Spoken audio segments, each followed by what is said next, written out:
याद रखो, हर एक लाइफ में एक ब्रेक थ्रू, एक मोड़ आता है। वो मोड़ है एक दाऊद का गोलियत को मारना। मैं ना डरूंगा, परमेश्वर मेरे साथ है, मनुष्य मेरा क्या कर सकता है।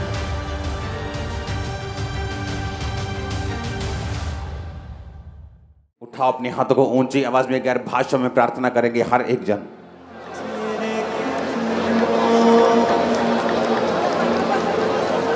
जितने पवित्र आत्मा से भरपूर होना चाहते गैर भाषा में ऊंची आवाज में।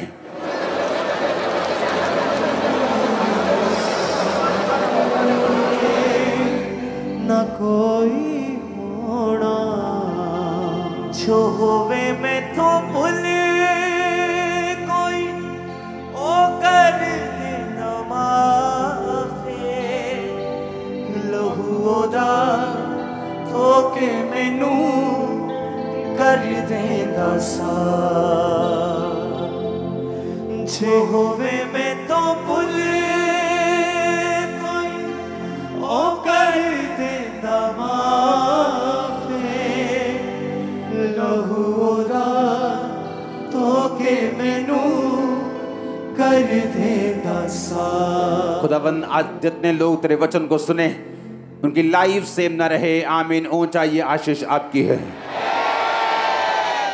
आज हम वचन को सुनेंगे मत्ती 1 अध्याय पूरा और मत्ती 2 अध्याय पूरा। इसलिए आज मैं आपको एक जगह पे रह के वचन को सुनाऊंगा, क्योंकि आपको नोट करना पड़ेगा आज का वचन। अपने पड़ोसी से पूछो, क्या तू चाहता है परमेश्वर तेरी सुरक्षा करे? क्या तू चाहता है कि परमेश्वर तेरा ध्यान रखे? तो परमेश्वर उनका ध्यान रखते हैं जो उसके वंश के होते हैं। आमीन। परमेश्वर ने अब्राहम को कहा, मैं तेरा ध्यान रखूंगा, मैं तुझे सुरक्षित रखूंगा। जो तुझे कोसेगा मैं श्राप दूंगा, जो तुझे आशीर्वाद देगा मैं उसे आशीषित करूंगा। तू अपने शत्रुओं के नगरों का अधिकारी होगा। और बाइबल कहती है, इज़राइल के ऊपर, अब्राहम के वंश के ऊपर कोई भी दुश्मन कभी भी कब्जा नहीं कर सका। बाइबल कहती है कि जब अब्राहम के भतीजे लूत को उन राजाओं के द्वारा बंदी बना लिया गया था कि जो राजा बड़े बड़े राजाओं को मार कर जा रहे थे, अब्राहम ने सिर्फ 318 शिक्षित मारने वाले अपने कुटुंब के लोग, अपने परिवार के लोग, अपने ही स्टाफ को साथ लेके जाके उन राजाओं को मारकर अपने भतीजे लूत को छुड़ाया था। उसकी स्ट्रेंथ के कारण नहीं, इस कारण नहीं कि वो बहुत युद्ध में कौशल थे या बड़े अच्छे थे लड़ने में, इस कारण कि बाइबल में परमेश्वर ने अब्राहम को छुड़ाने का और उसके वंश को बचाने का वायदा किया। इसलिए पवित्र वचन कहता है कि जब 18 साल की कुबड़ी औरत परमेश्वर के पास आई तो परमेश्वर ने एक वचन को बोला कि क्या ये सही नहीं था कि जो अब्राहम का वंश 18 साल से जो शैतान के बंधन में थी, आज सब्त के दिन छुड़ाई जाती। हालेलुया। क्योंकि सदूकी और फरीसी परमेश्वर का विरोध कर रहे थे कि सब्त के दिन तुम्हें चंगा करना उचित नहीं, लेकिन बाइबल कहती है आज भी वो सदूकियों और फरीसियों की आत्मा दुनिया में काम करती है। उन्होंने चोला तो परमेश्वर के लोगों का ही पहना हुआ है, बल्कि और अच्छे कपड़े पहनते हैं, लेकिन बाइबल कहती है वो सदूकियों और फरीसियों का आत्मा आज भी उन लोगों के अंदर काम करता है, और आज भी जो लोग आत्मा के अनुसार चलते हैं उनका विरोध करता है। अगर आप ये चाहते हैं कि परमेश्वर आपका ध्यान रखे, वो आपके परिवार का ध्यान रखे, वो आपको इग्नोर ना करे, वो आपको ब्लेस करे। आज का वचन जो थोड़ा लंबी आयतें हैं, इसलिए मैं बैठ के आपको दे रहा हूँ, तो आपको बड़े ध्यान से उसे समझना होगा। जब मैं परमेश्वर में पहली बार गया, पहले दिन चर्च, तो मुझे एक नीले रंग की बाइबल, छोटा नया नियम दिया गया था, और मुझे ये कहा गया कि मत्ती की 1 बाब से जब तुम पढ़ोगे तो 18 आयत से पढ़ना, 1 से 17 आयत पढ़ने की ज़रूरत नहीं है, क्योंकि 1 से 17 आयत में सिर्फ वंशावलियाँ लिखी हैं कि किससे कौन पैदा हुआ, किससे क्या पैदा हुआ। लेकिन जब मैं मसीह में बड़ा हुआ, जब मेरी मसीह में उम्र बीतती गई, तो मुझे ये मालूम हुआ कि बाइबल में एक भी शब्द, एक भी कोमा अगर बाइबल में लगा है, उसका बहुत बड़ा महत्व है। अगर आप इफिसियाँ 5 की 17 आयत में पढ़ें, जहाँ परमेश्वर ने कहा है कि तुम प्रभु की इच्छा को समझो, निर्बुद्धि ना हो, दाखरस के मतवाले ना हो। अगर आप इफिसियाँ 5 की 18 पढ़ेंगे तो आपको 18 आयत खत्म होने के बाद फुल स्टॉप नहीं दिखता, कॉमा दिखता है। कॉमा का मतलब है वचन खत्म नहीं हुआ।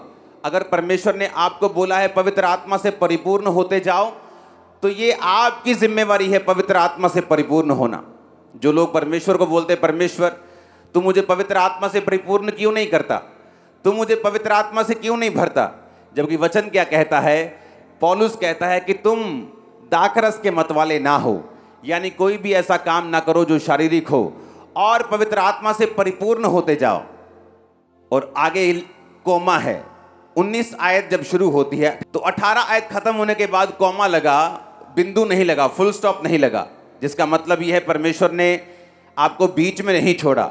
अगर वो आपको जिम्मेवारी देता है कि पवित्र आत्मा से तू खुद भरना है, मैंने नहीं भरना, तो 19 आयत में लिखा है कि आपस में भजन, स्पीकिंग टू योरसेल्फ, इंग्लिश में और अच्छा लिखा है कि इंग्लिश में लिखा है कि अपने आप से भजन संहिता से बात करना, अपने आप से खुदा के वचन में से बात करना, अगर तुझे पवित्र आत्मा में परिपूर्ण होना है। मैं आपको सिर्फ एक कोमा की बात बता रहा हूं। ये 18 आयत के बाद कोमा इसलिए लगा, खत्म इसलिए नहीं हुआ कि 19 आयत में परमेश्वर ने आपको बताया है कि आपको पवित्र आत्मा से परिपूर्ण होने के लिए वचन में से बात करनी होगी। आप कैसे बात करते हैं? ओ मेरे पास आज तनख्वाह नहीं मिली, आज मेरे घर में घटी है, आज मेरा सिर दर्द है, आज मैं बीमार हूं। लेकिन वचन क्या कहता है? यहोवा मेरा चरवाहा है, मुझे कोई घटी नहीं होगी। बटुए में पैसा है या नहीं है, अगर आप ये बोलेंगे आप पवित्र आत्मा से परिपूर्ण पाएंगे अपने आप को बहुत जल्दी। और उसी तरह से उसने कहा अपने आप से बात करनी भजन संहिता में से। ये अपने सिर दर्द को देखोगे या ये देखोगे बाइबल में लिखा कि उसके कोड़े खाने से मैं चंगा हो चुका हूं। आपको अगर आप वो बोलेंगे जो बाइबल में लिखा है और अपने आप से बात करेंगे रोज, तो वचन कहता है आप पवित्र आत्मा से परिपूर्ण होंगे। याद रखो, हर एक लाइफ में एक ब्रेक थ्रू, एक मोड़ आता है। वो मोड़ है एक दाऊद का गोलियत को मारना। सबसे इंपॉर्टेंट टाइम अगर आप दाऊद की जिंदगी में देखेंगे तो वो गोलियत को मारना था। जैसे ही दाऊद ने गोलियत को मारा, वचन ये कहता है कि परमेश्वर ने उसे पूरे इज़राइल में मशहूर कर दिया और धीरे धीरे राजा होने के लिए उसका अभिषेक किया, उसको आगे किया, अपनी योजना को उसकी ज़िंदगी में पूरा किया। बाकी लोग गोलियत को क्यों नहीं मार सके? बाइबल कहती है कि सारे लोग जो इज़राइल की सेना में थे, शाऊल राजा समेत, जब गोलियत आके ललकारता था उनको, तो बाइबल कहती सब उससे डरते थे, कोई उसके सामने नहीं आ रहा था। लेकिन एक ही जन उसके सामने आया और कहा कि मैं इस खतना रहित पलिश्ती को मार सकता हूं। एक ही जन था जिसमें गैरत जागी और वो था दाऊद। रीजन क्या था? क्योंकि दाऊद पवित्र आत्मा से भरा हुआ था। आप जब भी दाऊद की जिंदगी को देखेंगे, आप देखेंगे कि दाऊद ने कभी भी अपने दिल की बात को अपने ऊपर हावी नहीं होने दिया। अगर वो डर रहा था, शाऊल से मौत के डर के मारे भागा जा रहा था, तो मुंह से ये नहीं कहता था कि मेरे अंदर डर है, मुंह से ये कहता था मैं ना डरूंगा, परमेश्वर मेरे साथ है, मनुष्य मेरा क्या कर सकता है। हालेलुया। घटी में रहता था, जंगलों में रहता था, लेकिन ये कहता था यहोवा मेरा चरवाहा है। जब धूप लगती थी बोलता था वो मेरे जी में जी लेके आता है। और इसीलिए बाइबल कहती है कि दाऊद पवित्र आत्मा से परिपूर्ण व्यक्ति था। क्यों परमेश्वर आपको पवित्र आत्मा से परिपूर्ण करना चाहता है? वो इसलिए आपको परिपूर्ण करना चाहता है कि वो आपकी लाइफ का गोलियत, आपके सिर से ऊपर, आपके कद से ऊपर, आपके जीवन से बहुत अधिक बड़ा है और वो आपको चैलेंज कर रहा है। परमेश्वर ये चाहता है आपका वो गोलियत आपके पांव के नीचे आए, शैतान की तरह जो आज आपके पांव के नीचे है। लेकिन कैसे होगा? बाइबल कहती है जो पवित्र आत्मा से परिपूर्ण हैं वही शैतान को हरा पाएंगे, जो पवित्र आत्मा से भरे हुए हैं वही डेविल को हरा पाएंगे। इसीलिए दाऊद गोलियत को मार पाया क्योंकि वो सब भाइयों से अलग था, पवित्र आत्मा से परिपूर्ण था। वो बातें नहीं कहता था जो उसके दिल में आती थी, जो सरकमस्टेंसेस चलते थे, जो परिस्थितियां चलती थीं, लेकिन वो बोलता था जो परमेश्वर का वचन उसे बोलने के लिए कहता था। हालेलुया। और जब एक बार आप पवित्र आत्मा से परिपूर्ण हो जाते हैं, उसका एक मकसद है। दाऊद राजा नहीं बन सकता था अगर वो लोगों की निगाह में नहीं आता। तो लोगों की निगाह में आने के लिए उसका एक ऐसा काम करना जरूरी था जो लोगों को शॉक कर दे।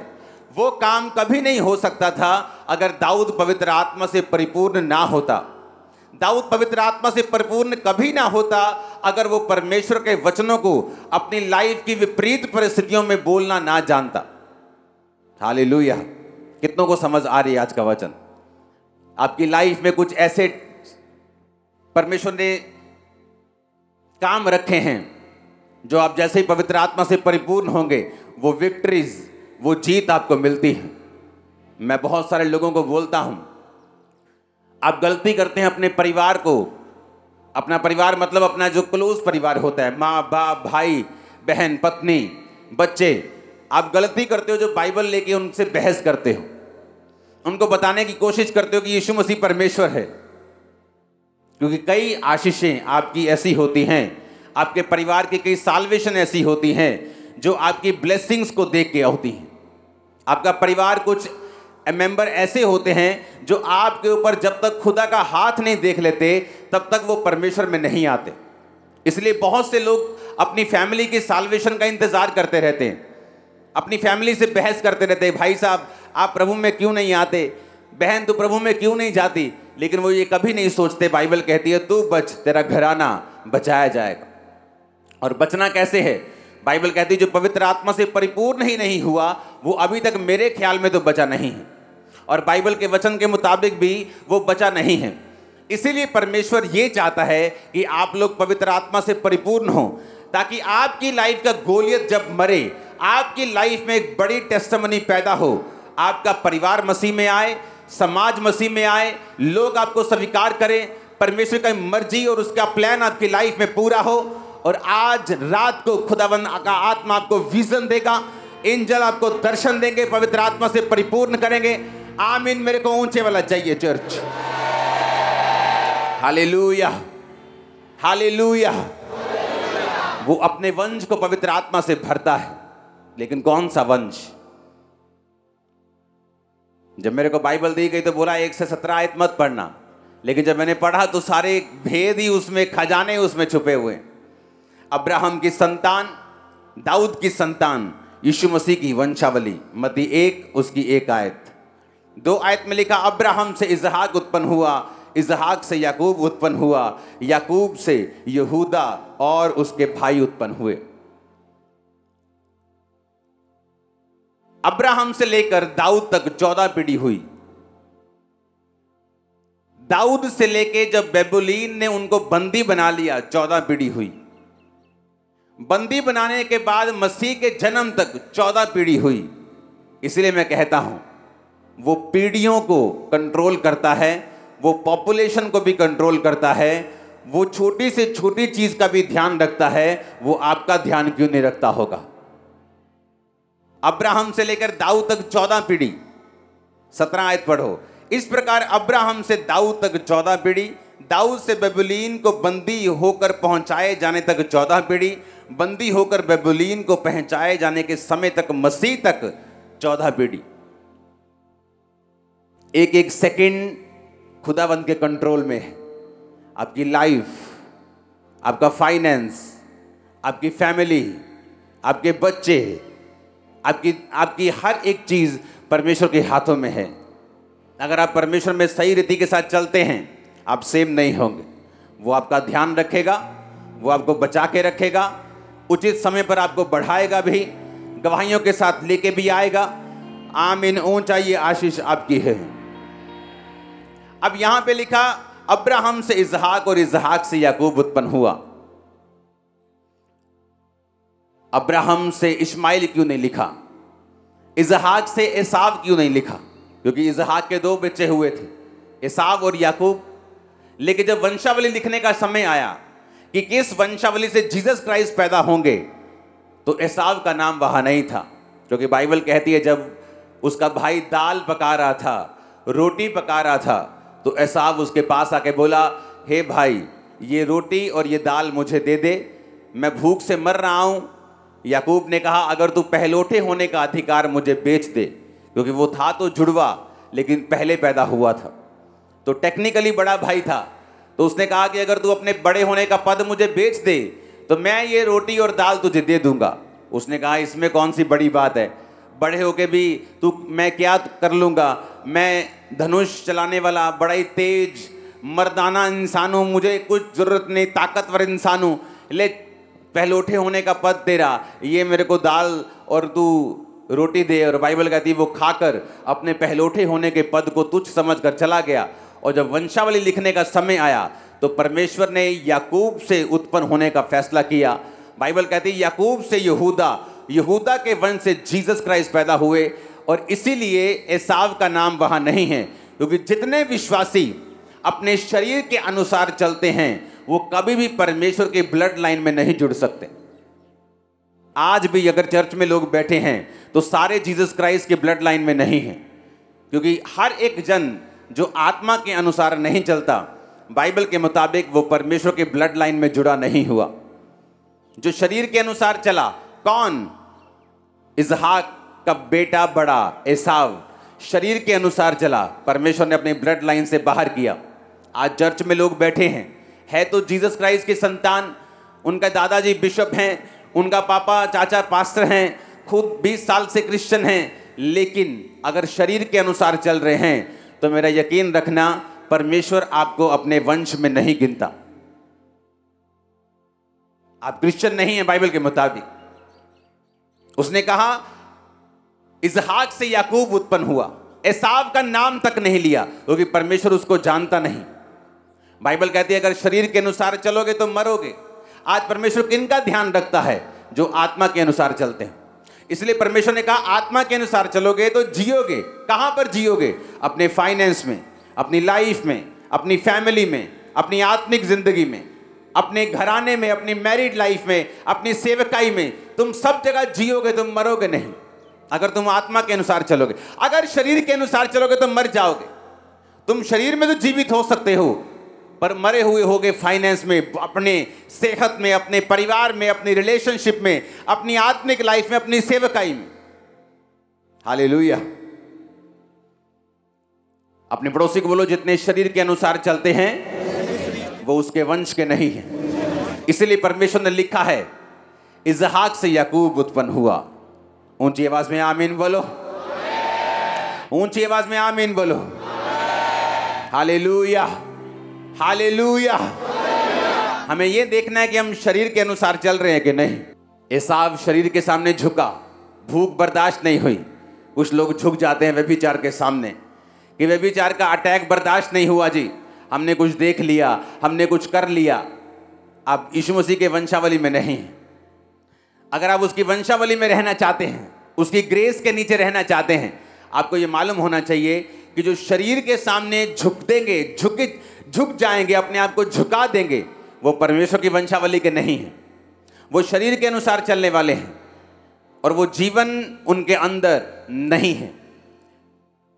आप शरीर के सामने झुक गए, चोरी शरीर का काम है, विरोध, फूट, विधर्म, जादू टोना, मूर्ति पूजा, कलेश शरीर का काम है।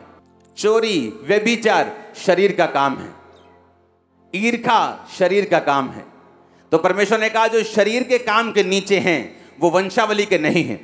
इसलिए आप परमेश्वर के कई लोगों को देखते हो कि खुदा से प्रार्थना करते लेकिन उनको मिल नहीं रहा। वो चाहते कुछ है, होता कुछ है। क्योंकि बाइबल कहती है जब आप शरीर के सामने झुक जाएंगे, अपनी आत्मा से शरीर के अंगों को नहीं मारेंगे, अपनी आत्मा से शरीर की क्रियाओं को नहीं मारेंगे, तो बाइबल कहती है आप में परमेश्वर का जीवन फिर नहीं है। यहूदा और तमार से फिरिस और जोहरा उत्पन्न हुए। इसका भेद मैं आपको रोज की रोटी जो रोज आप सुनते हो 1 बजे उसमें दिया हुआ, आप उसको उसमें सुनना। फिरिस से हिस्रोन उत्पन्न हुआ, हिस्रोन से एराम उत्पन्न हुआ, एराम से अमीनादाब, अमीनादाब से नशोन, नशोन से सलमोन, सलमोन और राहब से बोअज उत्पन्न हुआ। कौन था बोअज? एक धर्मी इंसान, एक पवित्र इंसान। बोअज और रूत से ओबेद उत्पन्न हुआ। कौन थी रूत? एक ऐसी औरत जो अन्य जाति थी, परमेश्वर को नहीं जानती थी, जिसका क्रिश्चियन एक यहूदी लड़के के साथ मैरिज हो गई, लेकिन वो परमेश्वर में सही नहीं था और बाइबल कहती है वो मर गया, उसका बाप भी मर गया, उसका भाई भी मर गया। अब नियोमी जो उसकी सास अकेली रह गई, उसने कहा बेटा वापिस चली जा, तेरी जेठानी वापिस चली गई। रूत ये बात जानती थी, वापिस चली जाऊंगी, पति भी मिल जाएगा, आशीष भी मिल जाएगी, सुख भी मिल जाएंगे, पैसा भी मिल जाएगा। लेकिन उस देश में परमेश्वर यहोवा की आराधना करने वाले लोग नहीं थे। तो क्या किया रूत ने? रूत ने फैसला किया कि वो शरीर के सामने नहीं झुकेगी, वो अपने शरीर की क्रियाओं को पूरा करने का प्रयास नहीं करेगी, बल्कि दुख उठाते हुए भी वो परमेश्वर की महिमा करेगी, दुख उठाते हुए भी परमेश्वर में ही रहेगी। और बाइबल कहती है रूत ने अपनी बूढ़ी सास के साथ रहने का फैसला किया, क्योंकि उसकी सास के साथ रहने से परमेश्वर यहोवा की आराधना करना उसे नसीब होता। तो क्या हुआ? परमेश्वर ने बोअज नामक एक धर्मी पुरुष को भेजा, रूत के साथ उसकी शादी हुई। और अगर आप ध्यान से पढ़ेंगे तो रूत से ओबेद, ओबेद से यशे, और यशे से दाऊद उत्पन्न हुआ। यानी रूत जो थी वो दाऊद की परदादी बनी। बाइबल के मुताबिक रूत के वंश से ही जीसस क्राइस्ट पैदा हुए, क्योंकि दाऊद के वंश से यीशु मसीह पैदा हुए। एक स्टेप लिया कि मैं शरीर के कामों को सेटिस्फाइड नहीं करूंगी, मैं शरीर के पीछे नहीं चलूंगी, मैं परमेश्वर के पीछे चलूंगी। परमेश्वर की ब्लड लाइन में शामिल हुई, ग्लोरियस जीवन जिया, जो कुछ खोया था सारा कुछ वापिस पाया। आज मैं आपके लिए भविष्यवाणी करता हूं, यीशु मसीह के नाम में जितने लोग आज फैसला करेंगे शरीर के अनुसार नहीं चलने का, मैं आपकी लाइफ पर प्रोफेसी करता हूं, इन 6 महीनों में, 6 मंथ के अंदर आप सारी चीजों जो शैतान ने छीनी वापिस आता हुआ देखेंगे। 7 बार हालेलुया चाहिए मेरे को, ये आवाज में हालेलुया। बाइबल कहती है उसने कहा मैं शरीर के अनुसार नहीं चलूंगी। ये सारा खेल, पूरी क्रिश्चियनिटी इस बात पे टिकी है कि आप शरीर के सामने घुटने टेकते हैं या आप पवित्र आत्मा के अनुसार चलते हैं। अगर आप शरीर के सामने घुटने टेकते हैं तो बाइबल कहती है आप परमेश्वर की सुरक्षा के नीचे फिर नहीं हैं। कोई भी जन जिसने शरीर के सामने घुटनों को टेका है उसने मौत को देखा है। आप जानते हैं तीसरी आयत जो मैंने आपको बोला है रोज की रोटी में पढ़ना, यहूदा और तमार से फिरिस और जोहरा उत्पन्न हुए। आप जानते हैं यहूदा वही था जो 11 भाइयों में था जिसने यूसुफ को बेच दिया था। यहूदा उन्हीं 11 में से था। एक भी जन ने विरोध नहीं किया, सब इकट्ठे हो गए, चोर चोर सब इकट्ठे हो गए। हाँ, और यहूदा को यूसुफ को बेच दिया। यहूदा भी उनमें था। आप जानते हैं यूसुफ को पहले मारने के लिए गड्ढे में डाल दिया गया, उसके बाद इश्माइलियों के हाथ में बेचकर मिस्र में भेज दिया गया। इसके बाद वो शरीर के सामने झुके। क्या थी शारीरिकता? उन्हें जेलसी थी अपने भाई से। यूसुफ को दर्शन आते थे, वो बताता था कि तुम सब मेरे सामने झुकोगे। उसे विजन आते थे कि वो खेत में काम कर रहा है और 11 पूले उसके सामने झुक गए और वो खड़ा रहा। सूर्य और चंद्रमा और 11 तारे उसे दंडवत कर रहे हैं और उसका पिता उसको डांटता था कि ऐसा दर्शन मत सुनाया कर, तेरे भाई तुझसे बैर करेंगे। और बाइबल कहती है उसके भाई उससे नफरत करते थे, उससे ईर्ष्या करते थे, जेलसी करते थे। उसके पिता ने उसको रंग बिरंगा अंगरखा दिया हुआ था, कोट दिया हुआ था, उसको ज्यादा प्यार करता था। यूसुफ अपने भाइयों की कमियां फादर को बताता था, छुपाता नहीं था। एक दूसरे के साथ इतनी बनी बनाई नहीं थी कि पाप देखकर भी वो चुप रहे, और बाकी सब ऐसे ही थे। जब यूसुफ को बेच दिया गया, बाइबल कहती है तो कर्स सबकी लाइफ में एंटर हुआ। यहूदा की लाइफ में क्या कर्स आया? बाइबल कहती है वो उस संगति को छोड़ के, अपने भाइयों को छोड़ के दूसरे देश में चला गया। जब दूसरे देश में चला गया तो अन्य जाति लड़की से शादी हो गई। जब अन्य जाति लड़की से शादी हुई तो जितने बच्चे पैदा हुए वो सारे, जब एक माँ जो है अन्य जाति की होती है, एक माँ जब परमेश्वर में नहीं होती, तो आप ये इमेजिन कर सकते हैं उनकी परवरिश कैसी हुई होगी। तो जब परवरिश हुई वो यहोवा को नहीं जानते थे, और बाइबल कहती है यहोवा ने उसके बड़े बेटे और छोटे बेटे दोनों को मार दिया। रीजन क्या? परवरिश अच्छी नहीं थी, यहोवा को जानते नहीं थे। जानते क्यों नहीं थे? क्योंकि अन्य जाति लड़की से शादी की जो परमेश्वर को जानती नहीं थी, उसकी परवरिश उसी तरह से हुई थी जैसे लोगों की होती है। अन्य जाति से शादी क्यों हुई? क्योंकि घर से यहूदा अलग हो गया था। अलग क्यों हुआ? यूसुफ को बेच दिया था। एक शरीर के काम ने कितना लंबा सफर करवाया उनको। एक शरीर का काम यहूदा ने किया, कितना लंबा उसको सफर करना पड़ा, कितनी लंबी उसको यातना झेलनी पड़ी, कितना लंबा उसको सफर देखना पड़ा, जहां उसके 2 बच्चों की, उसकी वाइफ की डेथ हुई। उसके बाद परमेश्वर ने फिर उसको अपनाया। कितने मेरी बात को समझ रहे हैं? पूरी बाइबल इस बात से भरी पड़ी है। उसने कहा अगर तुम शरीर के अनुसार चलोगे तो मरोगे। हमने क्या देखा? यहूदा शरीर के अनुसार चला, अपने भाई को बेच दिया। और यहूदा और तमार से फिरिस, तमार उसकी पहली पत्नी नहीं थी, पहली पत्नी मर गई थी। रोज की रोटी में सुनना, मैंने भेदों को बताया है कि जब आप शरीर के अनुसार चलते हैं फिर आप लंबी दौड़ में दौड़ने लगते हैं, और वो दौड़ परमेश्वर की ओर से नहीं होती। आप एक ऐसी दौड़ में दौड़ने लगते हैं जहां आप थक जाएंगे, फ्रस्ट्रेट होंगे, जहां चीजें फिर आपके हिसाब से नहीं चलेंगी। पहले पहले आपको अच्छा लग सकता है, लेकिन याद रखो, जब 2 लाइनें सीधी जा रही हैं ऊपर और एक हल्की टेढ़ी हो जाए, तो अभी तो इनमें गैप नहीं है, लेकिन एक समय आएगा जब गैप बढ़ जाएगा, एक समय आएगा जब ये दूर हो जाएगी। जो लोग परमेश्वर से हट जाते हैं तभी उनको ताजा ताजा मालूम नहीं होता। एक अंगीठी में से कोयला निकाल के साइड पे रख दो, उसे कभी मालूम नहीं होगा कि मैं ठंडा हो रहा हूं। उसे लगता है अभी मैं गर्म ही हूं, मैं तो गर्म ही हूं, मैं तो कोयला हूं, मैं तो फलाना हूं। लेकिन एक समय आएगा जब कोयला ठंडा हो जाएगा, क्योंकि अंगीठी से बाहर रहकर वो गर्म नहीं रह सकता। पूरी बाइबल भरी पड़ी है कि आप शरीर के अनुसार चलना चाहते हैं तो उसका क्या असर आपकी लाइफ पे होगा। रूत शरीर के अनुसार नहीं चली, जवान औरत थी, यंग लेडी थी वो। उसकी सास ने बोला वापिस जा, पति कर, मेरे कोई बच्चा नहीं है कि मैं तुझे अपना एक नया बच्चा दे दूं, तू पति कर ले उसे। मेरे पास ना तो पैसा है ना तो बेटा है, मेरे पास दुख ही दुख है, बेटा वापिस चली जा। उसे मालूम था वापिस तो चली जाऊंगी, पति भी कर लूंगी, लेकिन यहोवा परमेश्वर वहां नहीं मिलेगा। उसे मालूम था ये शरीर का काम है और मुझे शरीर को फॉलो नहीं करना।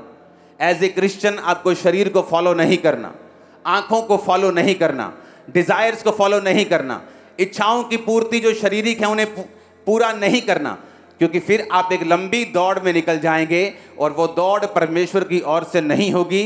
वो दौड़ आपने खुद चुनी है, वो दौड़ शैतान की वजह से आपकी लाइफ में आई है। आपने शैतान की बातों को सुना है, आपको उस दौड़ में नहीं दौड़ना है। परमेश्वर ने आपके लिए बेस्ट चीजों को रखा हुआ है। बाइबल कहती है अपने भविष्यद्वक्ताओं को, अपने प्रेरितों को जो तुम्हारे सामने हैं, उनकी गवाही को ध्यान से देखो और समझो और फॉलो करो। और यही मूर्खता की थी दाऊद के बड़े भाइयों ने। यिशै से दाऊद उत्पन्न हुआ, दाऊद से सुलेमान उत्पन्न हुआ, और किस स्त्री से? जो पहले उरिया की पत्नी थी। वो क्यों? यिशै से दाऊद क्यों लिखा? यिशै से अमीना, यिशै से अलीशाब क्यों नहीं लिखा? यिशै के और भी बेटे थे, राजा की सेना में थे, बड़ी अच्छी पोस्ट के ऊपर थे, तो उनसे वंश क्यों नहीं चला? क्योंकि बाइबल कहती है जब शमूएल नबी उनके घर में मसा करने के लिए आया तो शमूएल ने कहा जाओ अपने बेटों को बुला के लेके आओ। पहला आया, परमेश्वर ने कहा मैंने इसे नहीं चुना, मैं इसे अयोग्य करार करता हूं। आप किसी को अयोग्य करार नहीं करते जब तक आप उसका पेपर नहीं लेते। आपका टीचर नहीं बोलता आप फेल हो गए जब तक वो आपका टेस्ट नहीं लेता। इसका मतलब दाऊद के सब बड़े भाइयों का टेस्ट हुआ और वो अपने टेस्ट में फेल हो गए। उसका कारण व्यभिचार हो सकता है, चोरी हो सकता है, प्रार्थना ना करना हो सकता है, बाल को पूजना हो, कुछ भी हो सकता है। लेकिन बाइबल कहती वो शरीर के अनुसार चले और परमेश्वर ने अपनी ब्लड लाइन में शामिल नहीं किया। दाऊद उत्पन्न हुआ क्योंकि दाऊद आत्मिक था। सुलेमान उत्पन्न हुआ क्योंकि दाऊद के सब बड़े बच्चे जो थे, दाऊद का बड़ा बेटा, दाऊद के जो सबसे बड़े बेटे थे वो रानियों के बेटे थे। कौन सी रानी? शाऊल की बेटी। और भी रानियों के बेटे उसके पास थे। उनकी जो माएं थी वो राजाओं की पुत्रियां थी। तो कौन अगला राजा बनना चाहिए था? एक परिवार में उसकी कई पत्नियां थी, तो कई पत्नियां राजकुमारियां थी, उनके बाप राजा थे, तो एक्सपीरियंस के हिसाब से तो उसे राजा बनना चाहिए। जिसका नाना भी राजा है, जिसका बाप भी राजा है, माँ राजकुमारी है, कितना एक्सपीरियंस, उठने बैठने का कितना उसको एक्सपीरियंस होगा। लेकिन बाइबल कहती है परमेश्वर ने उनको राजा नहीं बनाया, सुलेमान को बनाया। सुलेमान को क्यों बनाया? क्योंकि बाइबल कहती है दाऊद की सब गवाहियों को सुलेमान ने बड़े ध्यान से फॉलो किया। उसने दाऊद की सब टेस्टिमनीज को फॉलो किया।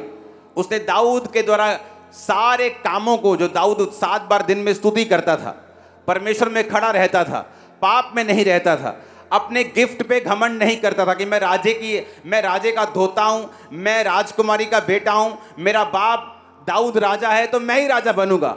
लेकिन सुलेमान ये जानता था ना बल से ना शक्ति से, बल्कि उसकी आत्मा के द्वारा।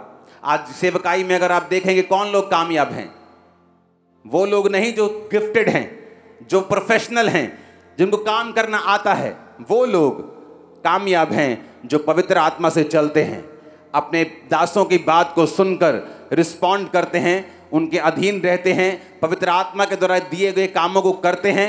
मिनिस्ट्री में अगर आप देखेंगे वो कामयाब आपको मिलेंगे। मोस्टली क्रिश्चियन बहुत पढ़े लिखे आपको मिलेंगे, लेकिन सेवकाई में कामयाब कहीं नहीं मिलेंगे।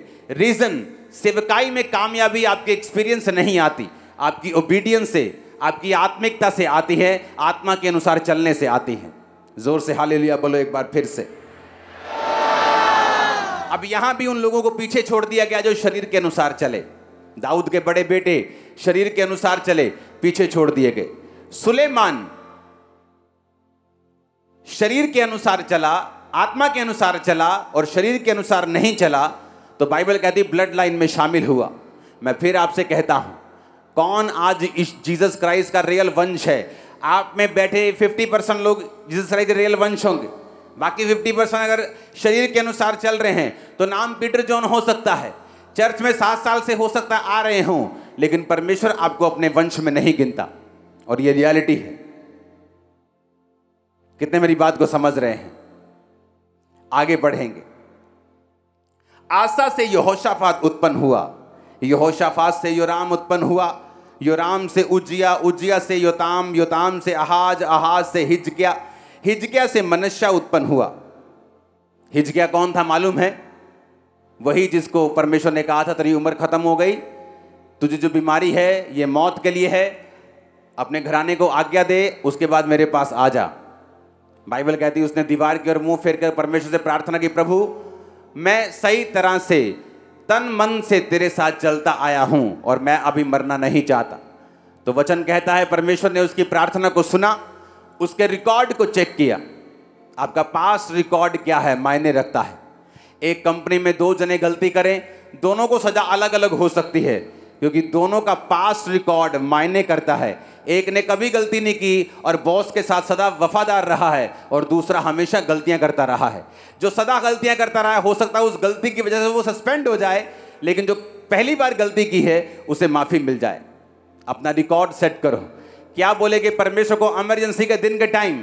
कितनी सिगरेट पी है, कितनी ब्लू फिल्में देखी हैं, कितने पाप किए हैं? क्या बोलेंगे परमेश्वर को जब इमरजेंसी का टाइम आता है? फिर आपको परमेश्वर को बोलना होता है, परमेश्वर मेरी प्रार्थना को सुन, क्योंकि बाइबल कहती है संकट के दिन मुझे पुकार तो मैं तुझे उत्तर दूंगा। लेकिन कौन पुकारेगा परमेश्वर को? जो परम प्रधान के छाए हुए स्थान में बैठा रहे, वही सर्वशक्तिमान की छाया में ठिकाना पाएगा। आमीन। बैठे रहने का मतलब जो स्थान खुदा ने आपको दिया है विश्वासी होने का, उसे छोड़ना नहीं है, उसे पकड़े रखना है और विश्वासी बने रहना है। आमीन। हिजकिया को परमेश्वर ने आज्ञा दी, परमेश्वर ने 15 साल उम्र बढ़ा दी, और बाइबल कहती है हिजकिया से मनश्शे उत्पन्न हुआ।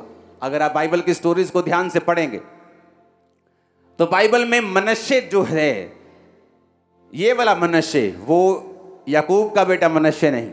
बाइबल का सबसे करप्ट राजा आज तक का मनश्शे रहा है, आज तक का मनश्शे।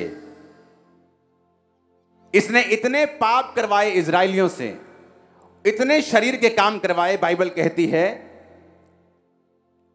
और दूसरी बात, परमेश्वर जब भी कोई इजराइल का राजा गुनाह करता था उसको हटा देता था और उसकी जगह एक और राजा आता था। लेकिन बाइबल कहती है मनश्शे ने लंबा राज किया, गलत होने के बावजूद भी।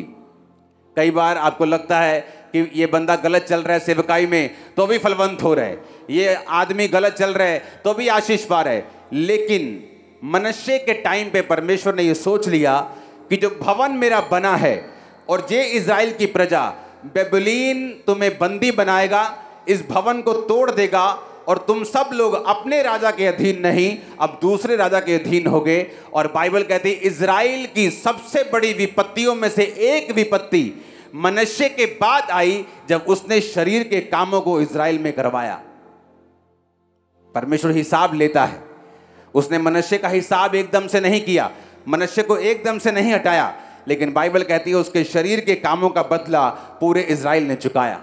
अपने पड़ोसी को बोलो, शरीर के काम नहीं करने हैं। व्यभिचार, चोरी, फूट, विधर्म, ईर्ष्या, लड़ाई, झगड़ा, मूर्ति पूजा, जादू, टोना, वैर, विरोध, ये नहीं करना। अगर तू ये कामों को नहीं करेगा, आत्मा के अनुसार चलेगा, तो तू परमेश्वर के ब्लड लाइन में शामिल होगा। वो तेरा ध्यान रखेंगे, जो कुछ तूने खोया है वो तू पाएगा, तू सबसे ऊपर होगा, तू ब्लेस्ड होगा, तू आशीषित होगा। इतनी आशीष होगी रखने की जगह नहीं होगी। तू सिर कहलाएगा, पूंछ नहीं। ये वचन आपकी लाइफ में पूरे हो इन जीसस नेम। कौन था अब्राहम? राजा उससे डरते थे। कौन था इसहाक? राजा उससे डरते थे। बाइबल कहती है उनकी सामर्थ राजाओं से ज्यादा थी।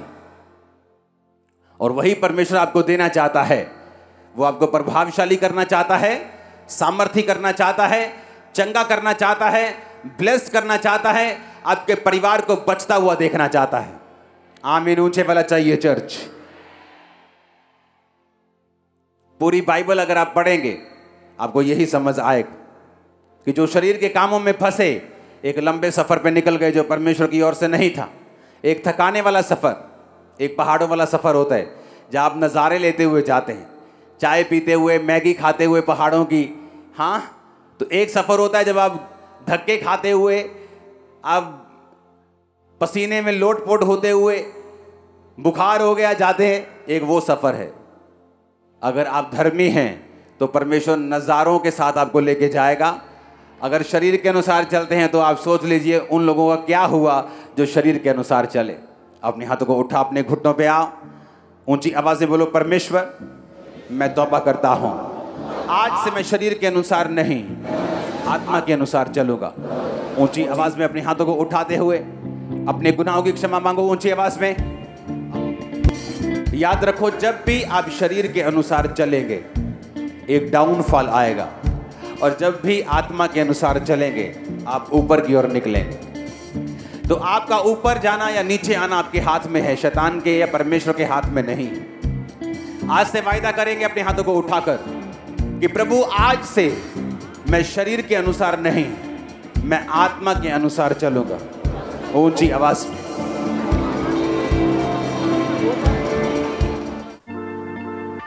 परमेश्वर के गहरे वेदों को परमेश्वर के दास के द्वारा जानने के लिए और ऐसी और नई वीडियोस को देखने के लिए हमारे YouTube चैनल को सब्सक्राइब करें और साथ में बेल आइकन को प्रेस करें ताकि ऐसी और नई वीडियोस की नोटिफिकेशन सबसे पहले आप तक पहुंच सके। जुड़े रहें परमेश्वर की हजूरी के साथ।